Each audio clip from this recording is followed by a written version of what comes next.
하나님의 사람입니다. 우리는 하나님의 사람입니다. 할렐루야. 여러분의 고백처럼 여러분이 이 땅 가운데 하나님의 사람으로 살아내는 놀라운 은혜의 역사 있기를 간절히 축원드립니다. 아멘. 오늘은 하나님께서 찾으시는 사람, 그 네 번째 겸손한 사람에 대하여 살펴보고자 합니다. 우리는 지난 4주에 걸쳐서 창세기에 나오는 4명의 족장, 또 그 족장을 통해서 하나님 찾으시는 사람이 어떠한 사람인가 하는 것을 살펴보았습니다.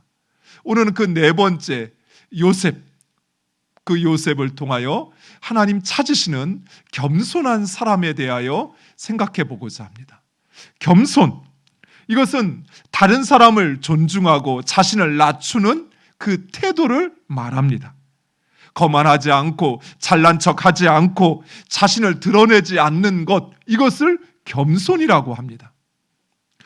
이런 겸손은 무엇보다도 우리가 닮고자 하는 바로 그 예수님의 가장 중요하고 핵심적인 성품입니다. 또한 예수님께서 제자들에게 가장 강조하셨던 제자됨의 가장 중요한 성품이기도 합니다. 마태복음 11장 29절 상반절에 예수님은 제자들에게 이렇게 말씀하십니다. 우리 함께 읽겠습니다. 나는 마음이 온유하고 겸손하니 나의 멍에를 메고 내게 배우라. 아멘. 실제로 하나님께 쓰임받은 그 모든 사람들의 삶에 나타나는 그 공통된 덕목이 있는데 그것이 바로 겸손입니다. 아브라함은 하나님 앞에 항상 겸손했습니다. 그래서 하나님 말씀하시면 그 토도 달지 않고 대꾸하지 않고 하나님 말씀에 그대로 순종했습니다. 모세는 지면에 가장 겸손한 사람이라 그렇게 일컬음을 받았습니다. 또 이스라엘의 왕이었던 다윗, 그는 무고히도 자신을 비난하는 그 약한 자조차도 용납하는 겸손의 사람이었습니다. 이처럼 하나님은 겸손한 사람을 찾으시고 그리고 겸손한 사람을 통해서 일하십니다. 그래서 혹자는 하나님께서 인간에게 하나님의 일을 할 수 있는 3가지 손을 주었다고 합니다. 그 첫 번째는 오른손, 두 번째는 왼손, 세 번째는 겸손. 웃으시는 분은 유머가 있으신 분이고 웃지 않으시는 분은 아직 설교를 이해를 못하신 분이세요. 3가지 손을 주었답니다. 오른손과 왼손 그리고 겸손을 통해서 하나님의 일을 하게 하신 것입니다. 무엇보다도 이런 겸손은 우리의 그 모든 성품을 온전케 하는 핵심적인 키워드, 열쇠입니다.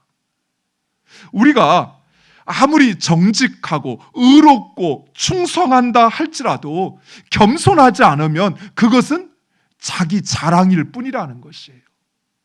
우리가 아무리 주를 위하여 열심히 일한다 할지라도 겸손하지 않으면 그것은 자기 과시입니다. 우리가 아무리 의롭고 정직하고 그래서 그 모든 일을 정확하게 해낸다 할지라도 그러나 겸손하지 않으면 그것은 자기 의에 불과하다라는 것이에요. 그래서 예수님은 그토록 겸손을 강조하십니다. 그런데 오늘날 사람들은 이런 겸손을 그리 중요하거나 또는 미덕으로 여기지 않습니다. 사람들은 자신을 겸손하여 낮추면 다른 사람이 자신을 무시한다고, 업신여긴다라고 생각합니다. 그래서 자신의 연약함이나 그 부족함을 인정하려 하지 않습니다. 겸손하기보다는 자신을 나타내고 스스로 높아지려고 합니다. 교만하다는 말을 들을지언정 자기 자랑을 하고 약하게 보여서는 안 된다고 생각하는 것입니다. 이처럼 사람들은 겸손을 일종의 나약함이나 또는 자신감 없는 것이라 생각합니다. 하지만 성경에서 말하는 겸손은 힘이 없어 굴복하는 것도 부족하기에 숨는 것도 아닙니다. 오히려 그 반대입니다. 성경에 나타나는 겸손의 가장 대표적인 두 경우를 살펴보겠습니다. 그 첫 번째는 바로 예수님의 겸손입니다. 예수님은 예루살렘에 입성하실 때 어린 나귀를 타고 제자들과 함께 입성하셨습니다. 지금 여러분 보시죠. 이 사진을 보면, 이 그림을 보면 뭔가 좀 어색하지 않습니까? 이런 표현이 조금 불경스러울지 모르지만 예수님은 산만한데 그 타신 나귀는 너무 불쌍해 보여요. 얼마나 힘들었을까? 비록 종려나무 가지를 흔들고 제자들이 뒤를 따르지만 그건 구색을 갖추었을 뿐이지 너무 초라하잖아요. 예수님은 얼마든지, 다음 장면 보시죠. 황제와 같이 이처럼 개선 장군하는 것처럼 나팔을 불고 수천의 천군 천사들을 동원하실 수도 있었습니다. 그런데 예수님은 그렇게 하지 않고 볼품없는 어린 나귀를 타고 예루살렘의 초라한 백성들의 환호 속에 입장하신 것입니다. 예수님께서 힘이 없어서 그래서 초라하고 능력이 부족해서 그래서 겸손하셨을까요? 두 번째는 이스라엘의 왕 다윗의 겸손입니다. 다윗 왕이 아들 압살롬의 반역으로 인하여 도망칠 때 베냐민 사람 시므이라고 하는 이는 말도 안 되는 억지를 부리면서 다윗이 사울의 가문을 무너뜨렸다라고 하는 말도 안 되는 소리를 하면서 다윗의 그 일행을 따라가면서 돌을 던지며 다윗을 비방했습니다. 심지어 이 시므이는 모든 사람들이 듣도록 사람들 앞에서 큰 소리로 다윗을 비난하고 저주하였습니다. 그런데 당시 다윗 주변에는 수많은 전쟁터를 누비며 생사고락을 함께했던 바로 그 장수들이 그 옆에 함께하고 있었습니다. 그래서 그 장수들은 당장이라도 저 시므이, 죽은 개만도 못한 저 시므이를 죽이겠다라고 달려들자 다윗이 그들을 말리며 내버려 두라고 합니다. 다윗은 겸손하게도 시므이의 말도 안 되는 이 억지와 비난을 다 듣고 용납합니다. 다윗이 힘이 없어서 그래서 겸손했을까요? 그래서 용납했을까요? 그래서 시므이를 내버려 두었을까요? 또한 사람들은 겸손하면 손해본다고 무시당한다고 생각합니다. 그런데 성경에는 오히려 하나님은 겸손한 자를 축복하신다 약속하셨습니다. 잠언 22장 4절 우리 함께 읽겠습니다. 겸손과 여호와를 경외함의 보상은 재물과 영광과 생명이니라. 아멘. 잠언 29장 23절에는 사람이 교만하면 낮아지게 되겠고 마음이 겸손하면 영예를 얻으리라. 시편 149편 4절에는 여호와께서는 자기 백성을 기뻐하시며 겸손한 자를 구원으로 아름답게 하심이로다. 베드로전서 5장 6절에는 그러므로 하나님의 능하신 손 아래서 겸손하라. 때가 되면 너희를 높이시리라. 이처럼 겸손한 자는 오히려 재물과 존귀와 영광과 생명을 얻습니다. 나아가 겸손한 자는 높임을 받으며 부족함이 없으며 만민에게 사랑을 받습니다. 무엇보다도 겸손한 자는 하나님의 은혜를 입으며 구원을 받습니다. 그렇다면 우리는 어떻게 이처럼 축복받는 겸손의 삶을 살 수 있을까요? 그 해답은 바로 겸손이라고 하는 바로 이 히브리 말에서 찾을 수 있습니다. 우리 말에 겸손이라 번역된 히브리 말은 아나우라는 말인데 이 아나우라는 말은 본래 비천하고 억압받는 노예 상태를 가리키는 말이었습니다. 그런데 이 단어를 성경에서 사용함으로써 이 겸손이란 말은 자신을 하나님의 종으로 여기고 하나님의 뜻에 완전하게 순종하는 것, 그것을 의미하는 것입니다. 즉 성경에서 말하는 겸손은 단순히 다른 사람 앞에 자신을 낮추고 양보하는 것이 아니라 나의 삶의 주인이신 하나님, 그 하나님께 철저히 순종하는 것입니다. 빌립보서 2장 5절에 바울은 예수님의 마음을 품으라 이야기하면서 그 예수님의 마음을 이렇게 이야기합니다. 우리 빌립보서 2장 6절에서 8절에 있는 말씀, 우리 화면을 보고 함께 읽겠습니다.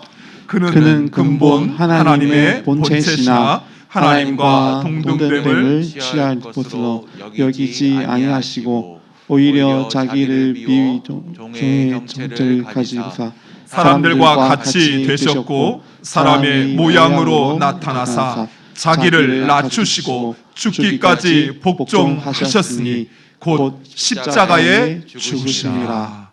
아멘. 즉 진정한 겸손, 그것은 자신을 하나님의 종으로 여겨 하나님께 완전히 순종하는 것입니다. 하나님의 뜻이라면 내 뜻과 달라도 인정하고 순종하는 것입니다. 하나님의 뜻이라면 낮아지고 낮아져서 나보다 다른 사람을 더 낮게 여기는 것입니다. 그것은 결코 유약하거나 비겁한 것이 아닙니다. 겸손은 오직 하나님을 신뢰하는 자만이, 그리고 하나님께 복종하는 자만이 할 수 있습니다. 오늘 본문에 등장하는 요셉이 그러했습니다. 요셉은 당시 예굽의 총리였습니다. 당시 예굽의 왕조 가운데 히소스 왕조라고 15대부터 17대 예굽을 지배했던 히소스 왕조 시대의 총리였습니다. 이 히소스 왕조 시대는 당시 나일강 상류에서부터 지중해, 지금의 시리아까지 지중해 전역을 통치하고 있었던 거대 제국이었습니다.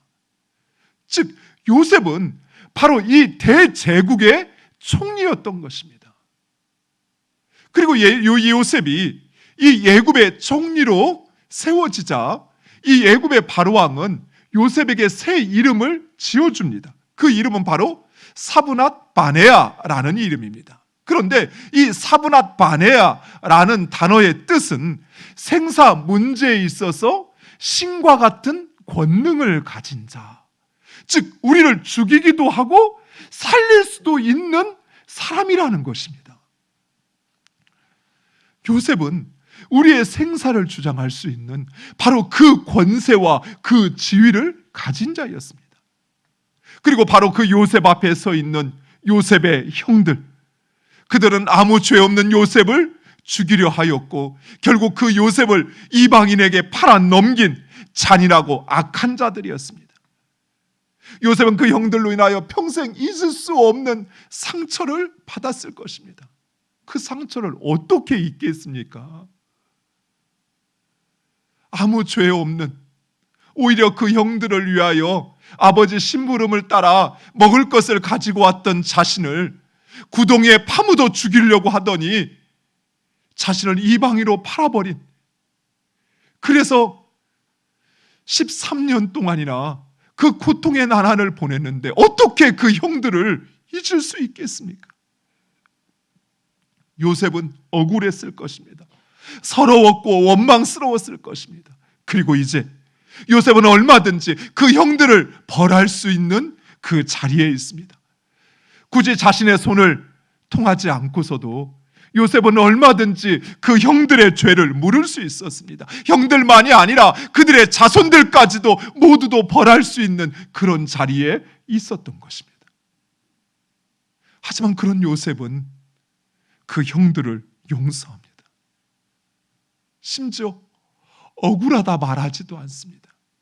그때 왜 자신을 그렇게 했는지 묻지도 않습니다. 오히려 요셉은 그 형들을 위로합니다. 그러면서 그들과 그들의 자손들을 책임지겠다고 이야기합니다. 실제로 요셉은 그 형들과 그 자손들에게 먹을 것과 집을 주었고 그들의 생업의 터전을 제공해 주었습니다.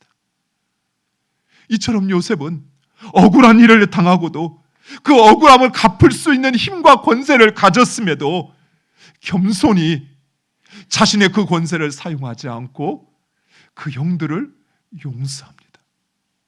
이처럼 요셉이 그 형들을 용서할 수 있었던 그 이유를 오늘 우리가 읽은 본문 7절은 이렇게 말씀합니다. 우리 함께 읽겠습니다. 하나님이 큰 구원으로 당신들의 생명을 보존하고 당신들의 후손을 세상에 두시려고 나를 당신들보다 먼저 보내셨나니. 아멘. 아멘. 요셉은 형들이 자신을 노예로 예굽으로 팔아넘긴 것이 아니라 하나님께서 하셨다는 사실, 하나님의 뜻과 계획을 가지고 그리고 자신의 인생 가운데 이 모든 일을 행하셨다는 사실, 그리고 그 하나님의 뜻에 자신을 복종시킴으로 겸손할 수 있었던 것입니다. 이것이 바로 진정한 겸손이요, 이것이 바로 성경이 우리에게 말하는 겸손입니다. 성경이 말하는 겸손은 단순히 낮아지고 다른 사람을 인정하고 자신은 뒤로 빠지는 것이 아닙니다.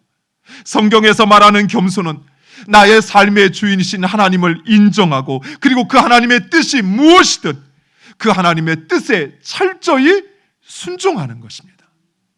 바로 거기에서 겸손이 나오는 것입니다.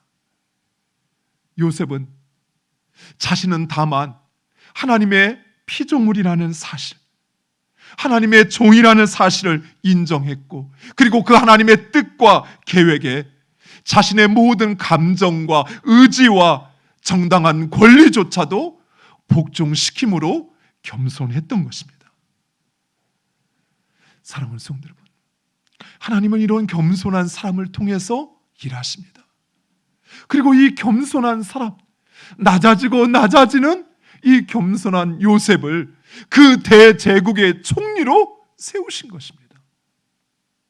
요셉이 잘나서 학벌이 있어서 능력이 있어서 뒤를 봐줄 수 있는 그런 부모나 할아버지가 있어서 그래서 총리가 된 것이 아니었어요. 자신을 하나님의 종으로 인정하고 그리고 그 하나님의 뜻 앞에 자신을 복종시키는, 그래서 낮아지고 낮아진 이 요셉을 하나님은 높이고 높이신 것입니다. 세상의 가장 높은 자리에 세우신 것입니다. 형제들에 의해 노예로 팔려갔던 요셉, 얼마나 억울했을까요?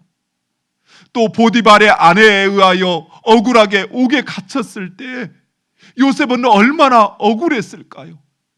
사람에 대한 억울함도 있었을 것이고 하나님에 대한 원망도 있었을 것입니다. 하나님, 나에게 꿈을 주실 때는 언제고 왜 이처럼 세상에서 무시당하고 업신여김당하고 왜 세상에서 이처럼 나에게 고난을 억울하게도 무고히 죄 없이도 고난받게 하시느냐, 그렇게 물었을 것입니다. 하지만 요셉은 하나님의 선하고 인자하신 그 뜻을 신뢰하고 순종했습니다. 힘들고 어려운 상황 때뿐만 아니라 대제국의 총리가 되었을 때도 요셉은 하나님의 선하시고 인자하신 뜻을 신뢰하고 그 뜻에 순종하였습니다. 그래서 요셉은 자신의 권세를 휘두르거나 자신의 억울함을 풀기보다는 그 형들을 용서했던 것입니다. 이처럼 겸손한 삶을 사는 것은 단순히 우리의 의지나 노력만으로는 가능하지 않습니다. 나는 겸손하려고 하지만 세상은 나를 가만두지 않는 것입니다. 또 내 안에 있는 죄된 본성이 인정받고자 하고 칭찬받고자 하고 높아지려고 나를 끊임없이 충동질하는 것입니다. 그래서 우리는 낮아지고 겸비하기보다는 억울한 일을 당하면 그것을 어떻게든 풀려고 합니다. 갚아주려고 합니다. 나아가 다른 사람보다 더 높아지려고 하고 다른 사람을 주장하려고 하는 것입니다.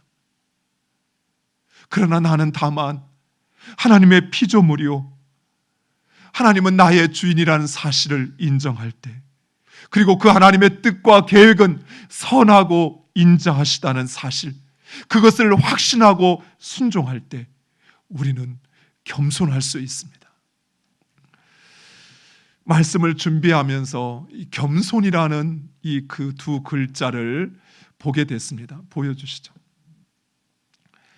이 글자는 마리안네라고 하는, 여러분 혹시 기억나시는지 모르겠습니다.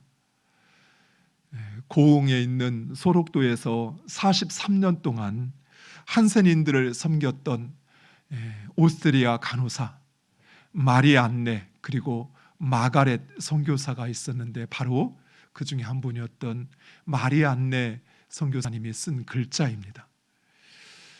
이 두 분은 하나님의 말씀을 듣고 20살 때 오스트리아를 떠나서 이역만리 우리나라에 오게 됩니다. 하나님께서 이 두 사람에게 너희는 왜 쳐다만 보고 서 있느냐, 세상으로 나아가라는 그 말씀에, 그 하나님 말씀에 순종해서, 그래서 우리나라에, 그리고 우리나라에서도 그 어떤 의사도 간호사도 가려고 하지 않는 바로 그 소록도에서의 사역을 시작하게 됩니다. 의사조차도 만지려고 하지 않는 그 한센인들을 직접 손으로 만지고 그들의 상처를 치유해 주었습니다. 그리고 그녀들이 약속된 5년의 시간이 지났습니다. 다른 의사와 간호사들은 다 떠났지만, 그러나 이 마리안네와 마가렛이라고 하는 이 두 분은 여전히 그곳에 남아, 그리고 그 외면받고 무시당하는 그 한센인들을 돕고 섬기게 됐습니다. 그리고 40여 년 동안 그들은 그곳에서 그들을 돌보고 그들을 사랑으로 섬기는 그 일을 하시다가 나이 70이 되어서 이제는 내가 이 소록도에 이들에게 짐이 될 뿐이라는 사실을 인정하고 그들은 2005년 11월 아무 말도 없이 소록도를 떠나 자기의 고향으로 돌아가게 됩니다.